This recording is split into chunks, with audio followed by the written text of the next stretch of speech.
When a player's own management team is forced to publicly deny involvement in a billion-dollar business deal, that is not a small story. That is a sign something much bigger is happening behind the scenes. Bryson DeChambeau's agency has just had to step in front of cameras and reporters to address a growing swirl of rumors connecting them directly to LIV Golf's search for new investment, and the timing could not be more suspicious. Because right now, LIV Golf is racing to secure a new financial backer before its Saudi funding runs out. DeChambeau's contract is about to expire, and suddenly his own agency finds itself tangled up in the middle of the biggest financial story in golf. In this video, we break down exactly why DeChambeau's agency had to respond, what they actually said, what they refused to answer, and what all of this means for his future with LIV Golf. For more coverage in golf, subscribe and hit the notification bell. Let's start with why this story exists in the first place, because on the surface, it sounds almost too strange to be a coincidence. As LIV Golf races to lock in new investment before Saudi Arabia's public investment fund steps back from directly funding the league, one private credit firm has reportedly emerged as the frontrunner to take over. That firm is expected to pour fresh money into LIV Golf heading into 2027 and beyond, potentially reshaping the entire ownership structure of the league. Here is where things get complicated. That same investment firm already has an existing financial relationship with the sports management agency that represents Bryson DeChambeau. 2 years ago, that firm's credit division made a strategic investment directly into DeChambeau's agency. Which means the exact same company reportedly negotiating LIV Golf's financial rescue also has money invested in the business representing one of LIV Golf's most important stars. You do not need to be a finance expert to understand why that detail set off alarm bells across social media the moment it surfaced. To plenty of golf fans and insiders, it looked like far too clean a connection to be a coincidence. Was DeChambeau's own team quietly helping broker this deal behind the scenes? Did his agency have inside knowledge of LIV Golf's financial future before the rest of the golf world did? Was this relationship somehow influencing negotiations that could determine hundreds of millions of dollars in player contracts, including DeChambeau's own? Those are not small questions. And in a moment where LIV Golf's entire financial future is already hanging on whether it can retain its biggest stars, any hint of a conflict of interest involving one of those stars' own representation becomes an instant lightning rod. That pressure eventually became impossible to ignore. With speculation building online and reporters starting to ask direct questions, DeChambeau's agency was left with no real choice but to step forward and address it publicly. Silence was no longer an option, not with a deal this significant reportedly hanging in the balance. And not with DeChambeau's own name sitting at the center of it. So what did they actually say when they finally spoke up? That is exactly what we are breaking down next, because their answer raised just as many questions as it settled. When DeChambeau's agency finally responded, the message they delivered was clear on one specific point and notably vague on almost everything else. Their central claim was straightforward. They insisted they played absolutely no role in helping the investment firm secure its position as LIV Golf's incoming financial backer. According to their statement, the firm functions as a lender to the agency, while a separate entity holds full voting control of the company. Their message was that these are two completely separate business relationships that simply happen to involve the same investment firm, and that the agency continues to operate independently, focused entirely on serving its clients rather than getting involved in league-level financial negotiations. On paper, that is a reasonable explanation. Financial firms invest across dozens, sometimes hundreds of different companies and relationships simultaneously. The fact that one firm has ties to both LIV Golf's negotiating table and DeChambeau's agency does not automatically mean those two relationships are connected in any improper way. Coincidences like this do happen in the world of private finance and sports business. But here is where the story takes a turn that kept it alive instead of putting it to rest. When reporters pushed further and asked the one question everyone actually wanted answered, whether Bryson DeChambeau himself had any personal involvement in the negotiations between his agency's financial backer and LIV Golf, the agency declined to comment. Think about what that means. They were willing to flatly deny that the agency itself played a role in brokering the deal. But when the question shifted specifically to DeChambeau, the answer was silence. In a story built entirely around perception and trust, that kind of selective response does not exactly extinguish speculation. If anything, it hands the golf world a new detail to dissect. Because in situations like this, what someone chooses not to answer often becomes just as important as what they do answer. A clean, total denial across the board would have likely ended this story within a single news cycle. Instead, DeChambeau's camp answered the corporate question and sidestepped the personal one, leaving his name attached to exactly the kind of unresolved uncertainty that keeps fans, reporters, and rival broadcasters talking. And this entire situation is unfolding at possibly the worst possible moment for DeChambeau to be at the center of unanswered questions. Because his own contract situation with LIV Golf is reaching a genuinely pivotal point. That is exactly what we turn to next. Here is why the timing of this story matters so much.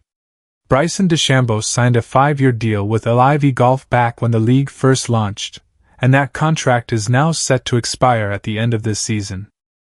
In other words, this entire agency controversy is playing out during the single most important contract decision of his LIV Golf career. DeChambeau has not been quiet about where his head is at either. He has repeatedly said publicly that he wants to remain with LIV Golf, but only if the league can actually secure its long-term future. That is a meaningful condition, not just a throwaway line. He has also acknowledged something that should not be overlooked here, admitting he would be completely comfortable shifting toward a schedule built around his massive YouTube platform and the 4 major championships if circumstances ended up changing his path. Read that carefully, because it tells you DeChambeau himself has already thought seriously about life without LIV Golf. This is not a player desperately clinging to his current situation no matter what. This is someone who has publicly laid out 2 different versions of his future, one that depends entirely on LIV Golf actually pulling off this investment deal, and another that does not need LIV Golf at all. That makes his agency's ties to the incoming investment firm even more significant. If this new funding deal genuinely determines whether LIV Golf has a stable enough future for DeChambeau to commit to a new contract, then any perception that his own team has special insight, or even influence, over how that deal comes together becomes an enormous storyline. It raises the question of whether DeChambeau might already know more about where this is heading than the rest of the golf world does. Adding even more weight to this moment, DeChambeau has been directly involved in trying to help shape LIV Golf's future from the inside. He personally led a players-only meeting with other LIV Golf stars just days before this controversy broke, spending real time trying to get his fellow competitors aligned and informed about where the league stands. Earlier this season, he also revealed he had personally been working on ideas to help attract outside investment into LIV Golf, openly admitting that the outcome would ultimately depend on whether investors actually responded to what he was pitching. So this is not a player standing on the sidelines waiting to see what happens. This is a player actively trying to influence LIV Golf's financial rescue, whose own agency happens to have financial ties to the exact firm reportedly leading that rescue, right as his own contract hangs in the balance. That combination is exactly why this story exploded the way it did, and it raises a bigger question about what LIV Golf actually needs from this deal to keep him. That is where we turn next. To understand why DeChambeau's situation carries so much weight in these negotiations, you have to understand what LIV Golf is actually trying to accomplish with this new investment deal in the first place. According to reports, any agreement with the incoming financial backer depends directly on LIV Golf being able to retain enough of its biggest stars to remain commercially attractive going forward. That is not a minor footnote. It is reportedly one of the central conditions of the entire deal. And that condition has been complicated significantly by the fact that a number of LIV Golf players, including some of its biggest names, are still owed enormous guaranteed payments under their original contracts funded by Saudi Arabia's Public Investment Fund. This is where DeChambeau's situation differs in an important way from other stars caught up in this story. Unlike some of his peers who are reportedly owed massive remaining sums under long-term deals, DeChambeau's current contract is simply running its course naturally, expiring at the end of this season rather than needing to be renegotiated out from under him. That puts him in a position of genuine choice rather than complicated financial untangling. But that choice still depends entirely on whether LIV Golf can prove, in the coming weeks, that this new investment deal actually delivers the long-term stability he has said he needs to commit again. And that is exactly why his agency's connection to the investment firm leading these negotiations became such an explosive detail. If DeChambeau's inner circle has any real visibility into how close this deal actually is to being finalized, that dramatically changes how fans and reporters interpret every public comment he has made about wanting to stay. It also explains why his active role in trying to help attract outside investment matters so much right now. A player who was planning to walk away regardless would have little reason to spend his own time and credibility personally pitching investors or leading player meetings about the league's future. DeChambeau doing both suggests he genuinely wants this deal to succeed, which makes the unanswered question about his personal involvement in the agency controversy even more significant. Is he simply an advocate trying to save the league he plays in, or does his proximity to this specific investment firm run deeper than that? Nobody outside of DeChambeau's own camp knows the full answer to that right now. What we do know is this: his agency has denied playing a role in brokering the deal, declined to answer whether DeChambeau personally was involved, and all of this is unfolding while his own contract, and his own stated conditions for staying, hang directly in the balance. So what does this all mean for where things go from here? That is exactly where we land in our final chapter.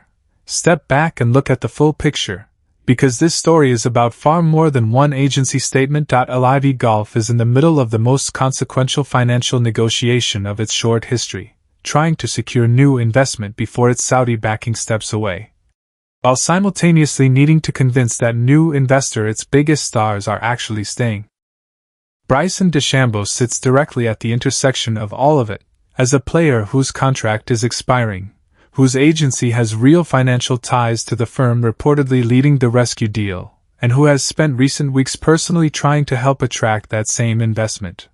His agency's response did clear up one piece of the puzzle, denying any direct role in helping broker the deal itself.